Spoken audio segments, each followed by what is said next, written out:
चलो चलिए प्रश्न को पढ़ते हैं। एक समान चुंबकीय क्षेत्र में रखे किसी धारावाही चालक पर लगने वाले बल का परिमाण तथा दिशा बताइए। अब इस प्रश्न को समझने के लिए सबसे पहले हम प्रश्न की मुख्य अवधारणा को समझेंगे। सबसे पहले हम यहाँ पे देखते हैं मुख्य अवधारणा।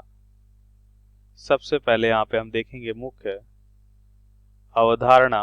मुख्य अवधारणा में हम क्या देखेंगे, तो ध्यान से देखिए। सबसे पहले हम यहाँ पे देखते हैं कुछ महत्वपूर्ण बिंदु, जिसमें हम देखेंगे कि जब किसी धारावाही चालक तार को चुंबकीय क्षेत्र में रखते हैं तो उस पर जो बल कार्य करता है वह चुंबकीय बल होता है और उसकी दिशाओं को फ्लेमिंग के बाएं हाथ के नियम से निकालते हैं। अब यहाँ पे हम लिखते हैं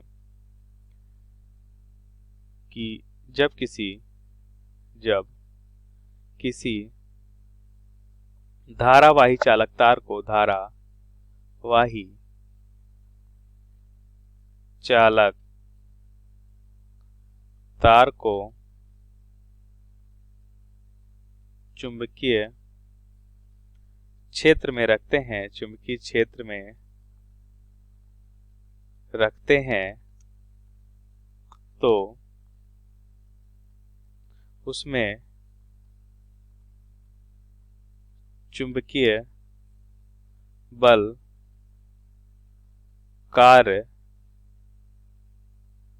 करता है तथा जिसकी दिशा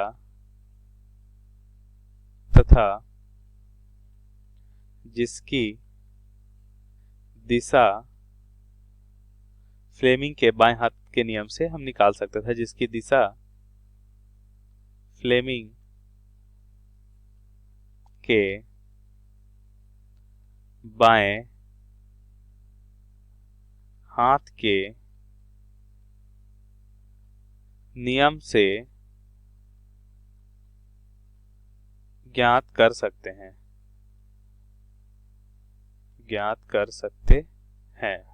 अब हम उत्तर को समझेंगे।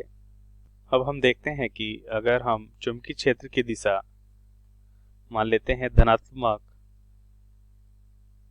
एक्स अक्ष में, हमने चुंबकीय क्षेत्र की दिशा को लेते हैं और एक चालक तार को हम कुछ इस तरह से थीटा कोण बनाते हुए अगर हम रखते हैं, एक चालक तार को हम मान लेते हैं कि थीटा कोण बनाते हुए हम रखते हैं। चालक तार है जिसमें आई धारा बहती है,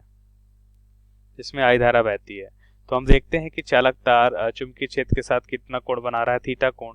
तो इस तरह से हम लिख सकते हैं कि इसमें जो बल कार्य करेगा चुंबकीय बल, उसका मान क्या हो जाएगा, उसका मान हो जाएगा I into B into L sine theta, जहाँ पे थीटा क्या होता है, बी और एल के बीच का कोण होता है।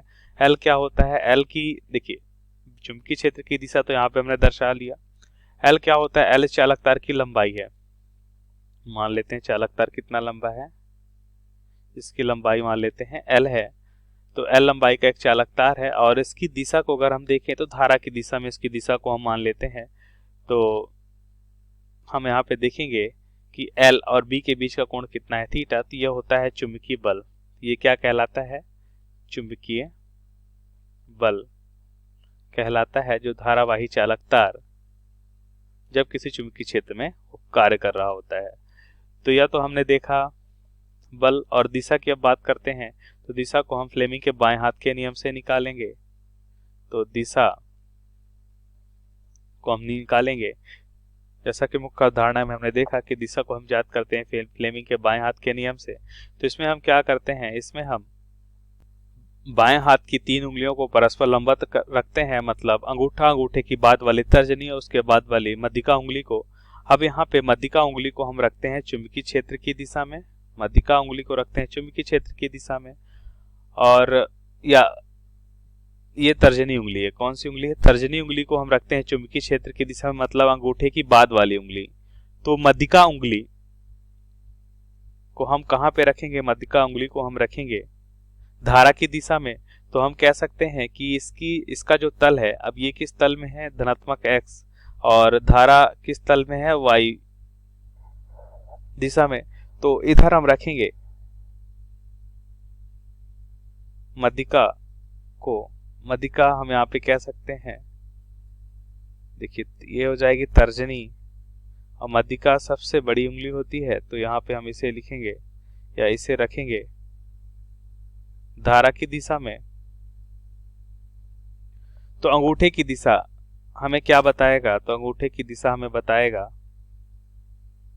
चुंबकीय बल की दिशा जो इस तल के लंबवत अंदर की ओर हमें मिल रहा है। तो यह हो जाएगा चुंबकीय बल की दिशा। तो इस तरह से हम क्या निकाल सकते हैं? चुंबकीय बल की दिशा को निकालते हैं, और हमने फ्लेमिंग के बाएं हाथ के नियम से इसे मालूम किया। तो यही क्या कहलाता है? फ्लेमिंग का बाएं हाथ का नियम। फ्लेमिंग का बाएं हाथ का नियम। तो ये हमारे प्रश्न का सही उत्तर है। आशा करते हैं आपको समझ आया होगा। धन्यवाद।